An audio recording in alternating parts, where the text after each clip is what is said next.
Salutations à toutes et à tous, Steve, supporter of Marseille. J'espère que vous allez bien. Si tu es nouveau sur ma chaîne, l'ensemble de mes abonnés, moi-même, te souhaitons la bienvenue. Ici, on parle foot. On va débriefer, analyser ensemble ce match Olympique de Marseille, FC Nantes. 24e journée de Ligue 1 McDonald's, victoire de l'OM 2-0 à domicile. Allez, c'est parti.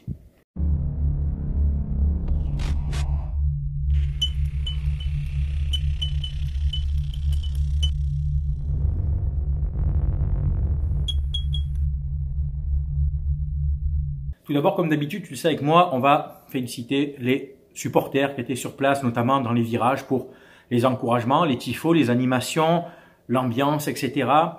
Il me semble, si j'ai bien vu, que le parquage des fanatiques était fermé, si je dis pas de bêtises. Tu me reprendras si c'est le cas. Mais apparemment, ils avaient une suspension de tribune, mais ils ont dû forcément, les connaissants, se déplacer ailleurs dans le stade. Sinon, très belle ambiance, voilà. Ça a chanté, c'était très bien, stade plein.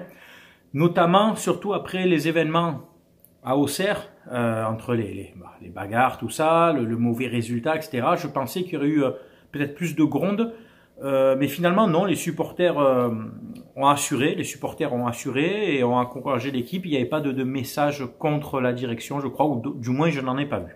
La compo de De Zerbi, donc pour ce coup d'envoi, elle est ici. Donc on avait Rulli dans les buts, logique.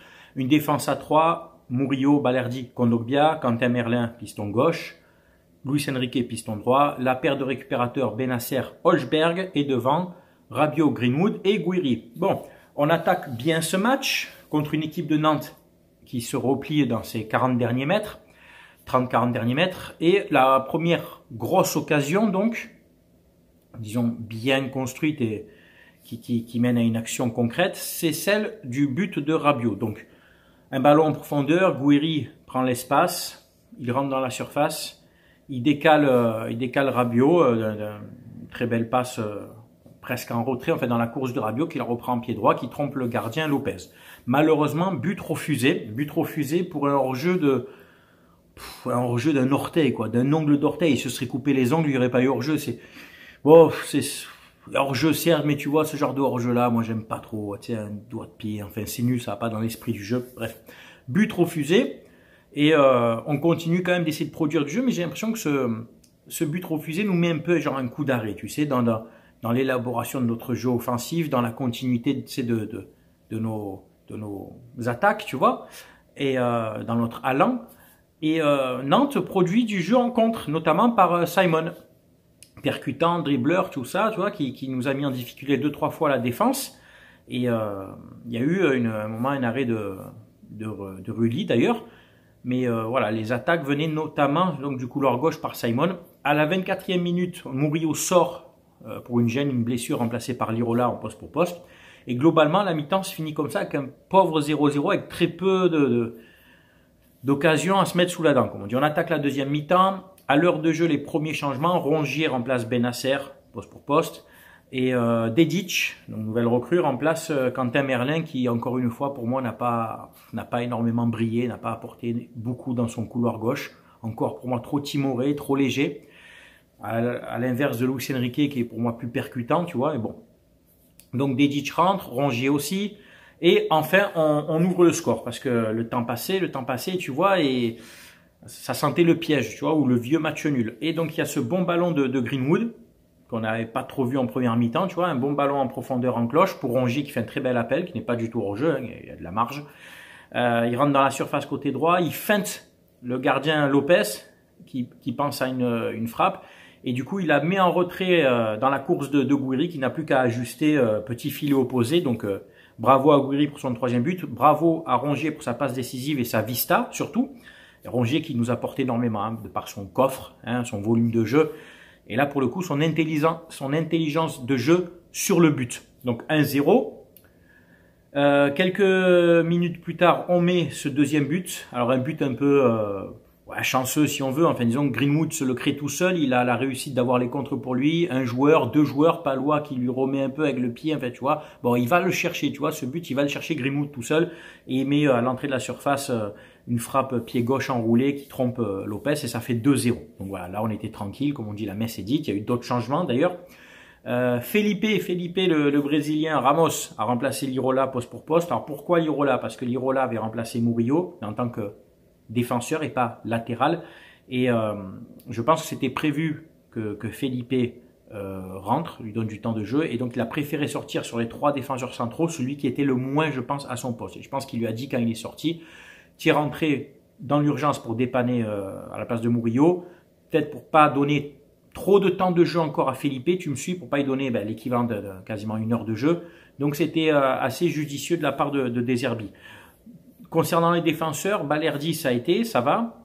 Lirola, dans l'ensemble, ça va, il a un peu souffert face à Simon.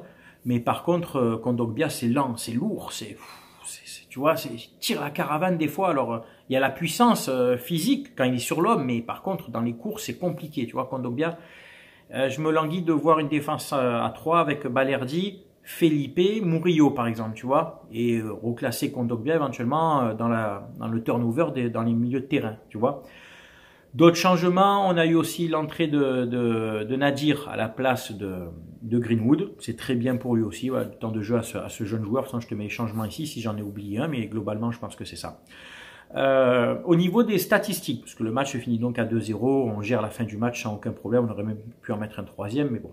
Au niveau des statistiques, on a 75% de possession contre 25%. Bon, Nantes n'a pas trop existé en deuxième mi-temps. On a 21 tirs, mais seulement 5 cadrés. C'est trop peu. C'est trop peu dans ce genre de match. Tu vois, tu dois être plus efficace dans la surface. Mais bon, c'est 3 points essentiels dans la course au podium. Je ne parle pas du titre, tu le sais très bien, c'est fini. C'est dans la course au podium, puisque Nice était revenu à égalité de points. Il fallait vite se reprendre après cette déconvenue à Auxerre. Donc, c'est 3 points très importants. Très importants. Surtout, on a, je crois, encore un match avant de jouer à Paris.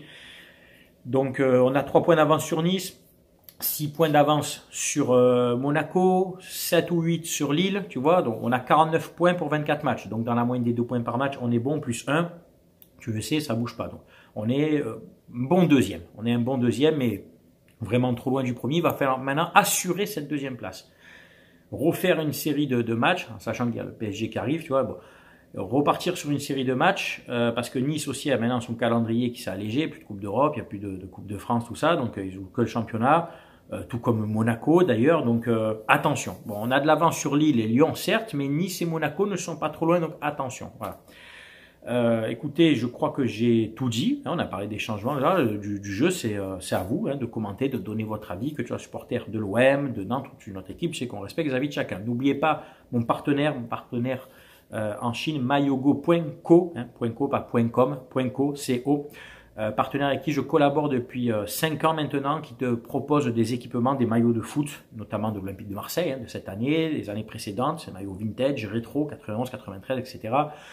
Tout maillot de la Ligue 1, Bundesliga, Liga, Première Ligue, Serie A, maillot championnat brésilien, argentin, équipe nationale du monde entier, hommes, femmes, enfants, survêtements, etc. Maillot vintage d'équipe nationale, si tu peux te faire plaisir, si tu veux un vieux maillot d'une équipe nationale, tu trouveras.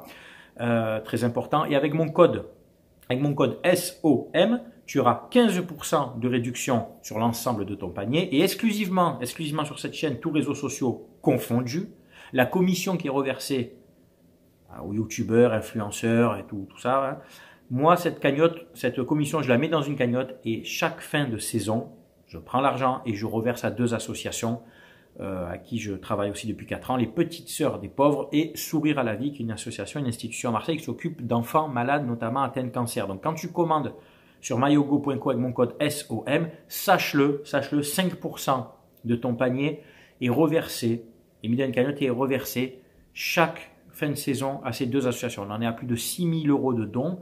La cagnotte est en cours pour la saison actuelle. Je pense qu'on passera la barre des 7 500 cette année, facile. Donc on continue, c'est grâce à vous aussi. Vous avez aussi la possibilité d'adhérer à la chaîne au niveau ultra, 3,99 €, ce qui vous inscrit à chaque fois que vous êtes adhérent par mois à un tirage au sort pour tenter de gagner un maillot. Déjà 12 maillots gagnés sur cette chaîne. 12 maillots gagnés sur cette chaîne en moins d'1 an. Qui dit mieux? Qui fait mieux? Je crois qu'il n'y a personne qui fait de vrais tirages au sort et qui te fait gagner un maillot. Alors, il y a ceux qui font des tirages au sort pseudo sur Twitter et tout. En fait, tu vois jamais le tirage au sort, tu sais jamais qui gagne. Hein, c'est tronqué, c'est pipoté. Voilà. Moi, il y a 12 maillots qui ont été réellement gagnés avec tirage au sort effectif. avec une casquette, les petits papiers, c'est mes filles qui tirent les papiers, d'accord? Donc voilà, si tu veux tenter de gagner un maillot, tu adhères à la chaîne au niveau ultra, et l'argent de ton adhésion, sache-le aussi, c'est très important, l'argent de ton adhésion est mis dans la cagnotte pour les associations. Donc quand tu adhères à la chaîne, l'argent est reversé aussi aux associations. Voilà, je ne peux pas te dire mieux. Voilà. Alors écoutez, c'est tout pour cette vidéo, j'espère qu'elle t'a plu. On se dit à très bientôt, passez une très belle semaine, c'était Steve, supporter of Marseille. Ciao, ciao tout le monde.